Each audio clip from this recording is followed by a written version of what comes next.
As dawn broke, the first creeping rays of daylight played down upon a horrifying and incomprehensible setting, one which both sides of the conflict had by now become uncomfortably familiar with. The human slaughter that had been taking place across this terrain had gradually rendered it into a barren and lifeless landscape, virtually unrecognizable as any place ever inhabited by man. From atop the neighbouring high ground, the shattered ruins of the medieval abbey sat looking down upon the cratered moonscape below, like a silent and brooding spectator. 2 weeks had now passed since the Allied commanders had finally resolved to attack the building, their foolhardy decision only worsening the tactical position of their beleaguered armies.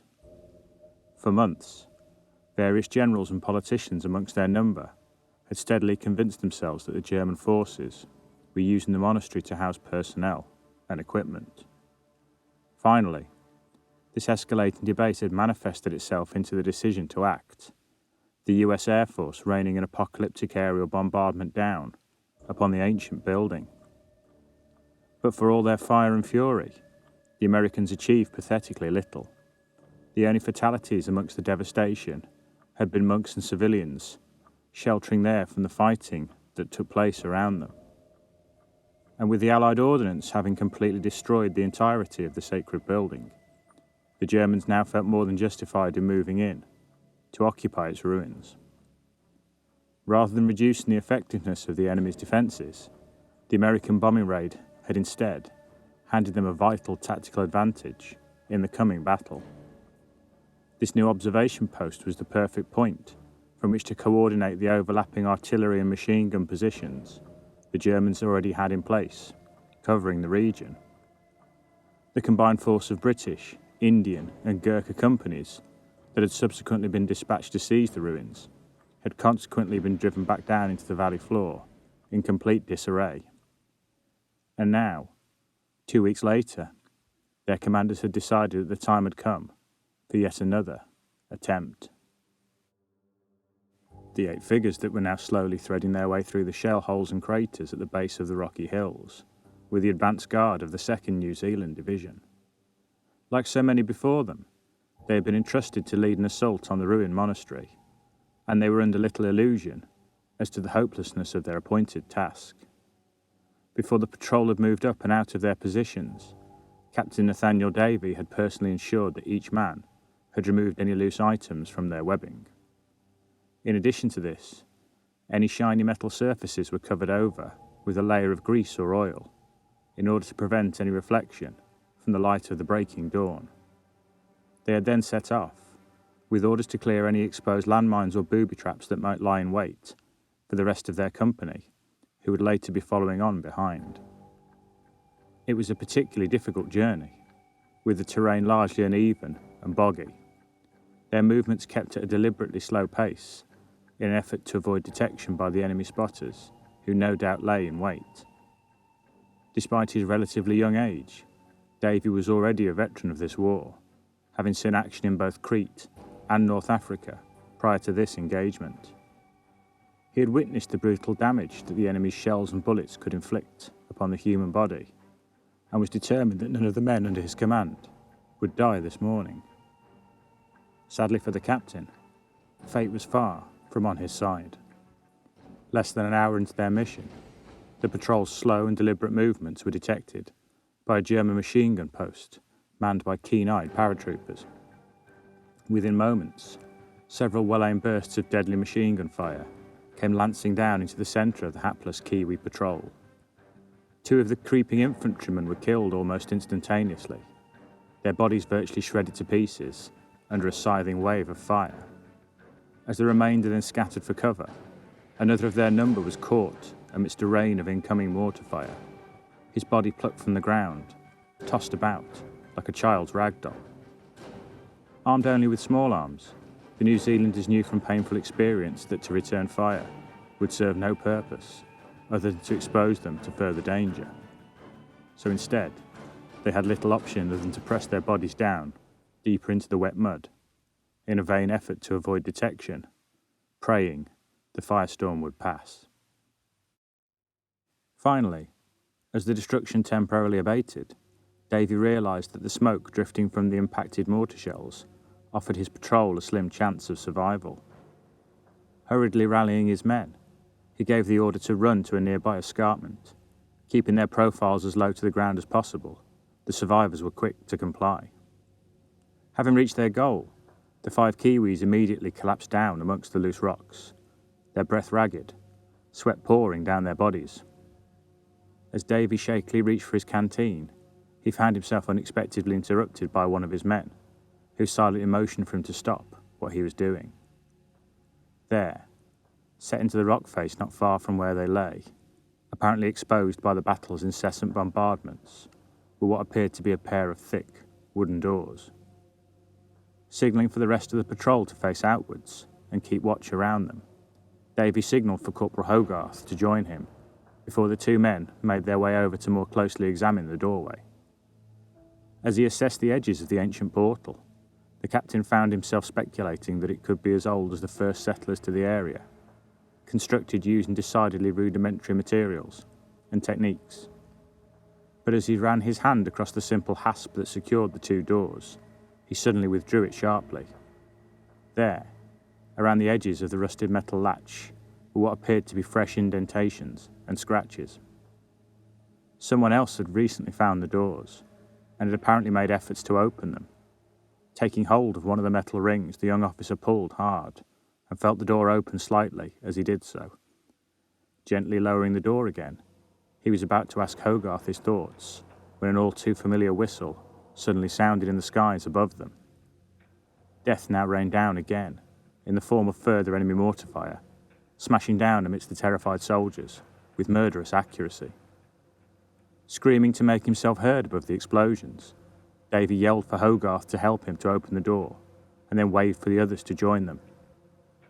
Moments later, the ground where they had been standing was torn apart by mortar shells, the outside of the doors peppered by a hailstorm of flying rock and shingle. One by one, the breathless soldiers fumbled to illuminate their torches, the beams from the devices stabbing out inquisitively into the surrounding darkness. As their eyes began to adjust to their new surroundings, they discovered they were in a relatively short corridor, which seemed to descend deeper into the interior of the rock face they had been sheltering against. Indicating for the infantryman to fall in behind him, Davy slowly started to make his way down the tunnel, grimly noting the recent boot prints and tracks, now visible on the dusty ground before them. The patrol walked in silence for a minute or two, before they found their way blocked by a further set of similar doors. Again, there was apparent evidence that the wooden panels had recently been prized open. Weapons levelled, the Kiwis hauled open the second set of doors, instantly gagging under the overpowering stench of death that surged forth to meet them. The other side of the doors opened out into a small cavern, roughly similar in size to a church hall. Inside were a number of bodies, several still smouldering, producing the sickly sweet aroma of burned flesh. This horrific odour proved too much for 2 of their number, who immediately began to retch and vomit. It took all of Davy's self-control not to join them, as he slowly panned his torch around the cave's interior. Lying at the centre of this grisly grotto were 3 charred corpses, which from their discarded helmets appeared to be Fallschirmjäger. Abandoned alongside them were several petrol canisters, the contents of which had assumably been used to saturate these bodies before they were ignited. Lying off to one side, away from the trio, was another inert figure, again recognisable as a German paratrooper. This body, though, had not been burned, but lay on its back, having sustained what appeared to be horrific injuries to its upper torso. But it was the remains which lay at the extreme rear of the cavern that most intrigued the young officer. The armour and weapons that protruded from these dusty bones, coming from an age long, long ago. Stepping past the dead Germans, Davy played the light from his torch across the swords and skeletons of 2 Roman warriors, almost entranced by their presence. A low whistle from Hogarth quickly snapped him from his stupor, and he turned to follow the private's torch beam up the wall not far from where he stood. There, in what appeared to be fresh blood, a word had been scrawled, in German, Reiter. Turning to survey the haunted faces of his men, it soon became clear to Davy the word meant little to them as it did to him. Ordering 2 of the men to keep watch by the open doors, he moved across to the smouldering corpses, searching for any other injuries that might indicate how they had died, but there were none. Having moved up to join him, Hogarth asked the captain what he believed had taken place, clearly as bewildered as his commanding officer. Davy's musing reply was that the Germans may have been rigging up an ambush, incorporating the fuel they carried into some form of privated booby trap, but the endeavour had potentially backfired on them. Barely had these words left his mouth than a sudden shriek from behind him caused the officer to spin round in surprise. The mangled body of the 4th Fallschirmjäger was spasming, moving around on the ground, arms and legs jerking from side to side as the chest seemed to rise and fall in a grotesque parody of existence. One of the patrol approached it cautiously, his rifle up, aimed at the twitching corpse's head, before bending down more closely to inspect the convulsing body. It was the last act he'd ever perform, the dead German's chest suddenly exploding outwards in a wide fountain of gore. A flood of closely packed black objects poured forth, flying up, directly into the face of the unfortunate soldier standing there. The Kiwi's frightened scream instantly died in his throat, as a mass of flying horrors forced their way into his skull, through his mouth, through his eyes, burrowing deeper and deeper into his body. The other New Zealanders backed away in terror, raising their weapons as their comrade's body fell backwards, before becoming suddenly and very still. For several minutes, no one moved, each man rooted to the spot in abject terror. Finally, Davy mustered up the confidence to speak, issuing quick and concise orders. Instructing 2 of his men to remain covering the remains of their fallen compatriot, he called for Hogarth and the other to collect the discarded equipment belonging to the dead Germans. The minutes it took for the survivors to fashion themselves rudimentary torches, using the remaining fuel in the canisters and the wooden components of the German equipment, seemed to last for an eternity. Finally, having ignited their new tools, the Allied soldiers began to shuffle backwards towards the open doors that led back up into the main tunnel. But barely had they begun to cross the floor of the room than the body before them suddenly twitched, in an all too familiar and horrifying fashion. This time, though, there was more coordination to its movements, the corpse clumsily managing to rise up again and take its feet. Torches brandished protectively before them, the soldiers stared on now at the nightmarish vision that stood before them. The undead remains of a man they had once known as a friend, what had once been his face, sickeningly reduced to a pulpy mash of perforated and torn flesh. The corpse took an unsteady step towards them, its right hand slowly extending up to point in their direction, before it began to seemingly dissolve before their very eyes. With the man's flesh and bones gradually disappearing beneath an emerging mass of flying horrors, Davy screamed at the soldiers to stand their ground. As one, each of his men began to use their torches, confidently directing them towards the horde that was amassing before them. The flaming beacons did their job, driving back the creatures, some of which immediately hissed and popped when they flew too close to the roaring flames. Gradually, the swirling dark mass of insects began to recede deeper into the cave, aligning themselves into a roughly humanoid shape. As the terrified Kiwis stood and watched, the outlines of this entity the creatures had formed swirled and shifted slightly, before then settling again, while the insects comprising it continued to move around. This shadowy silhouette of airborne death now silently regarded the humans standing before it, seeming to be weighing up some form of next move.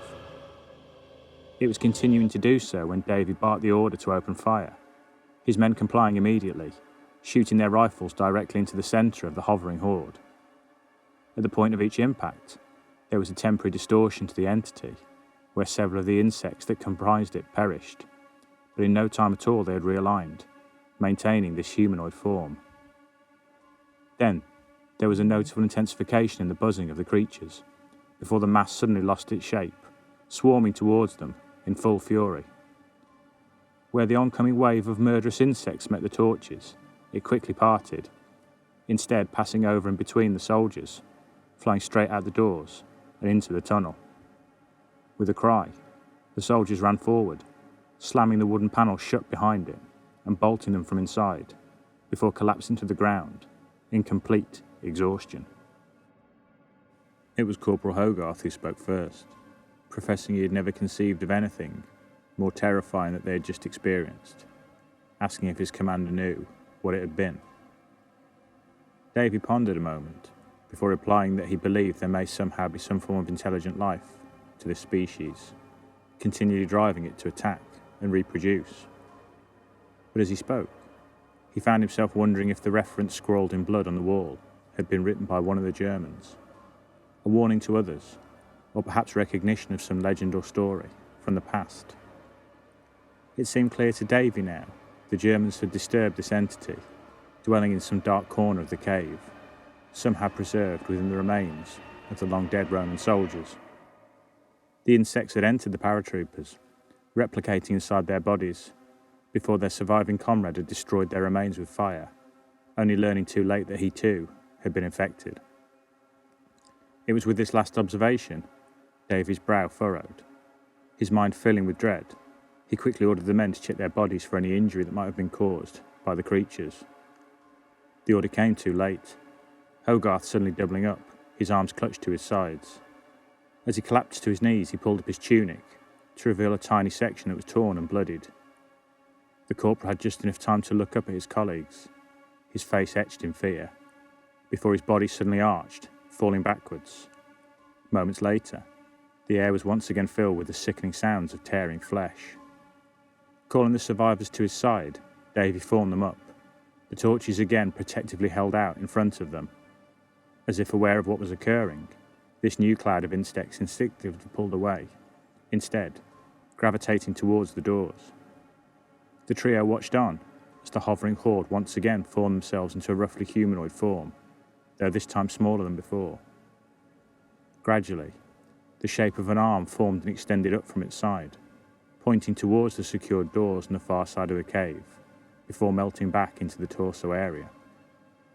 Several tense minutes passed before the cloud of flying creatures repeated this maneuver, seeming to form an arm that pointed at the locked doors, before then again dissolving the limb back into itself. Motioning for the men to stand either side of him, Davy moved backwards to the doors. As he did so, the horde remaining still, waiting until the portal was open, before surging past the soldiers, disappearing off into the tunnel. Having secured the doors behind them, Davy again ordered his men to search their bodies for any injury, before giving orders to burn the remains of their friends, as well as the remaining German corpse. Whilst the cave around them began to permeate with sickening black smoke, Davy beheld his two frightened charges, the tears in their eyes reflected by the yellow flames that danced and illuminated upon their faces. Moving away from the pair, largely to hide his own fears, he bent down to more closely inspect the charred remains of one of the flying creatures that had ventured too close to their torches. It resembled no insect he'd seen before, roughly the size of a large bee, but jet black in colour. Its wings small, yet clearly sufficient for their needs, a pair of vicious-looking mandibles protruding from its face. Whatever these monsters were, they'd somehow been trapped inside the foothills of Monte Cassino an eternity ago, and were clearly now eager to escape. As desperate as Nathaniel Davy was to save the lives of his men and return them to the safety of their lines, he couldn't help but consider the consequences of these creatures going free. His mind was tortured by repeated visions of an apocalyptic black cloud, falling upon both the Allied and German positions, constantly consuming, replicating, surging farther afield. Still agonising over what he could do, the officer reached down to his belt and removed his canteen, passing it across to the remaining infantryman. As he did so, the movement exposed the face of his wristwatch, the time it displayed suddenly spurring him into action. Thrusting the drinking vessel out to the soldiers, he unfastened the timepiece, pressing it across into the hands of his men. In quiet and confident tones, he told them to secure the door behind him, not to leave the safety of the cave until the exact time he specified was displayed upon the watch. The trio then solemnly shook hands, Davy assuring his men they would live to see another day, before he took up one of the torches and stood by the door, asking them to open it. Waiting until the two wooden panels were again secured behind him, the young officer paused to take a deep breath before cautiously making his way up through the dark corridor. He had not travelled far before the light from the torch illuminated movement in the shadows up ahead, an eerie familiar shape detaching itself from the darkness and gliding forwards to meet him. The creature had been known by many names during the thousands of years it had existed, different cultures designating it a new title whenever it encountered them. Its recollections remained undimmed, despite its lengthy period of imprisonment. Colourful revisitations of the successes and failures of its life, revisiting it over and over again, as it had lain in the darkness, waiting. The furthest memories it could remember harked back to the violent times, to the mighty dragons, the monsters that were too great to consume, the fire and lightning in the choking sky that had made it so difficult to survive, to reproduce. But over time, the great leviathans it had lived alongside had then faded away, to be replaced by this new species, more ingenious, sociable creatures, but also infinitely more vulnerable than their predecessors. As humanity had evolved and expanded, they seemingly adapted to its advances. Direct attacks had been met with resistance, the use of smoke and fire, successful in driving it away. Retreating to more isolated areas, the creature had learned to be more sparing in its attacks, targeting only small groups or individuals, using their remains for nourishment and incubation before moving on. But the intense hunger had always been present, overriding the caution it never learned to feel, inevitably prompting further conflict. And the defeat inflicted on it by the champion who had imprisoned it here stung the hardest. It recalled the name of this warrior, and its people had bestowed upon it. Blight, a word that seemed to refer to its near-infinite component parts. Blight did not know how long had passed since that fateful day, when it had been entombed. Time was a difficult concept to grasp when in essence it had no meaning. But the clothes and weapons of these new warriors it had encountered indicated that humanity had come a long way since they had last met, and they were now even more dangerous than those that had defeated it. A movement in the corridor behind it suddenly spurred Blight into action, hastily reforming the darkness, ready to meet the oncoming threat. It was the human's leader, the one of the group who had valiantly commanded the others, a man of bravery, to be sure, perhaps one whose loyalty to his kin could easily be exploited. The light from the flaming torch that Davy held aloft in his right hand just about illuminated the wooden doors that lay at the far end of the tunnel. But between him and his escape was the creature that had slain his men, hovering menacingly just off the ground, constantly swirling and shift around in its form. He stopped, unsure if it would understand his words, before asking what it is that it wanted in order to save the lives of his men. For a moment, the entity didn't respond, but moments later seemed to have understood his tone. Retreating further at the tunnel, it parted to reveal the doors behind it, before then reforming again. The message was clear. It wanted the doors open. Davy spoke again, demanding the creature allow his men to live if he granted its wish. The reply to his question was the same, the humanoid swarm moving still closer to the doors, parting momentarily, before again reforming. With a deep sigh, Davy moved up along the corridor, the torch held before him. The horde moved obediently to one side as he passed, flattening against the cave wall to avoid the torch flame, before reforming slowly behind him. Stopping at the doors, Davy turned to address the creature one more, reminding it of their bargain, before heaving on one of the metal rings. In an instant, the air was alive with a million wing beats, as the insects hurtled past him, out into the daylight beyond the portal. In their haste to escape, at least a quarter of the horde passed too close to Davy's torch, detonating the instant they touched the naked flame. But their deaths were meaningless. As long as the smallest amount of Blight's form could be safeguarded, this meant a guarantee of further life. And now, it was time to enjoy the delights of this new and unfamiliar world. As it surged out into the blinding daylight, the killer swarm suddenly came to a halt, milling around on the spot, in growing confusion. There was no life around it. As far as the eye could see, only barren rock and dust. Tentatively, blight began to extend itself out a short distance, individual drones hunting around rocks and boulders for signs of sustenance. It was still in the process of doing this when there was an unfamiliar sound from the sky above, a faint whistling, before the ground around it was suddenly violently impacted. As Blight tried to compute the sudden and fiery deaths of so many different parts, it surged back for the safety of the cave, only to find the entrance now barred. Captain Davy stood before the doors, his face fixed in a look of grim triumph. He had felt the multiple cuts and incisions as the horde had passed him as they left. This demon was clearly ensuring its survival, seemingly confident he would retreat back into the cave, taking some of its form with it to safety as he did so. But Nathaniel Davy had accepted his fate, opening the doors in the full knowledge the bombardment which would start imminently in the attempt to take the third monastery was about to commence.